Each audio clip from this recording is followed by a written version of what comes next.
जब आगिए है जोशे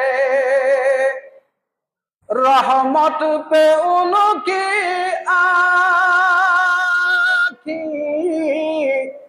जब आगिए है जोशे रहमत पे उनकी आँखी, जलते बुझा दिए हैं, रोते हंसा दिए हैं, उनकी महक ने दिल के गुनचे खिला दिए हैं। अल्लाहुम्मा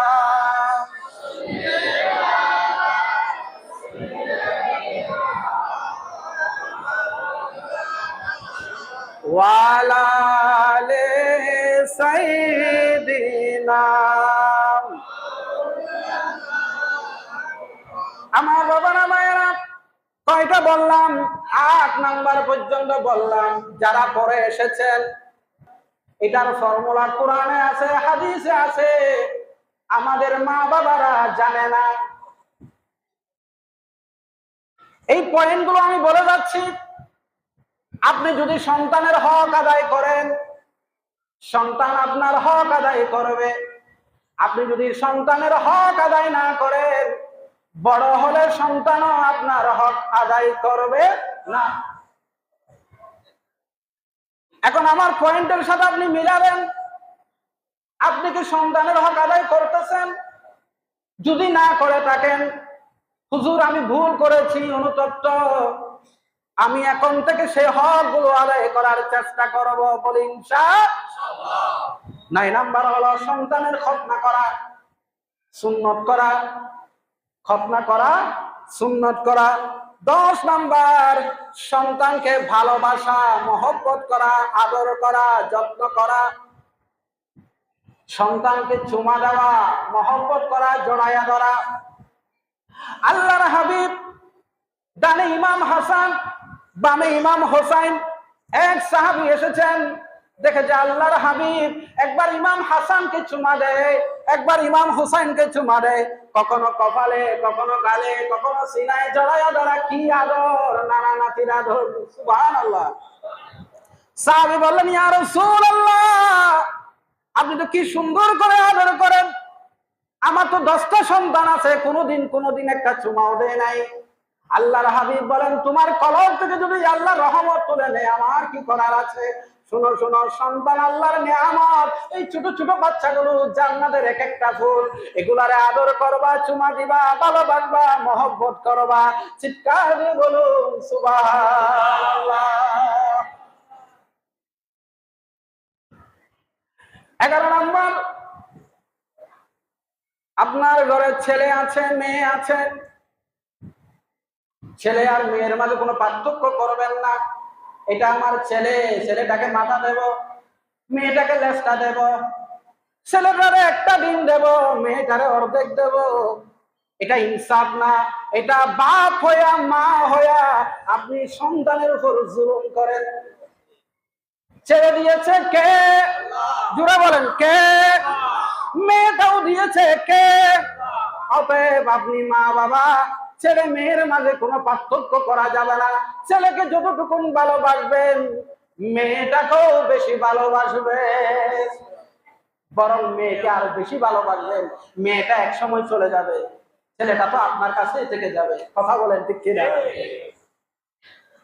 কোন ধরনের বৈষম্য করা যাবে না, পার্থক্য করা যাবে না। 12 নাম্বার, আদর্শবান যদি সন্তান চান, চরিত্রবান যদি সন্তান চান, অবশ্যই আপনাকে নিজে আদর্শবান হতে হবে, আপনার স্ত্রীকেও আদর্শবান হতে হবে।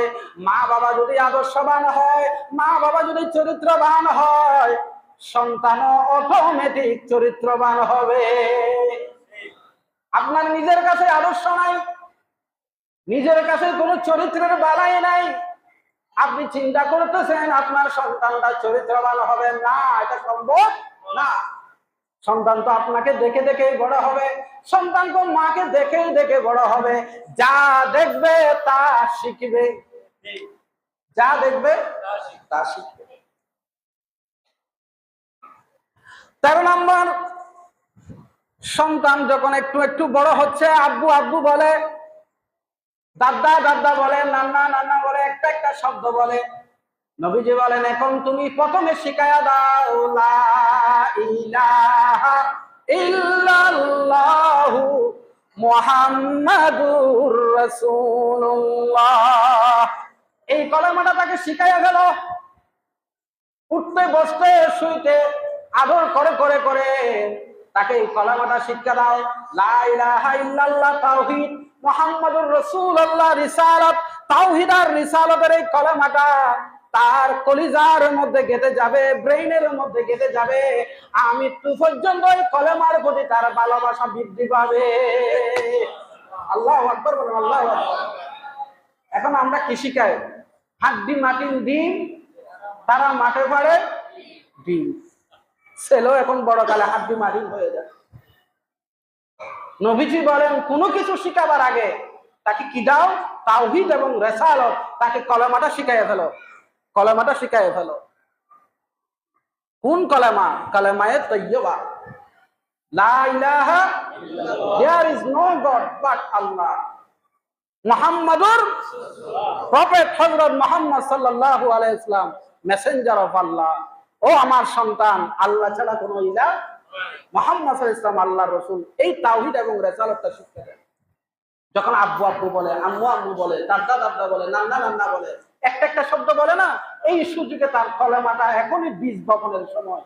এখন এটা কাদা মাটি, যেভাবে বলবেন সেভাবে হবে। এরপরে কি শিখাবেন?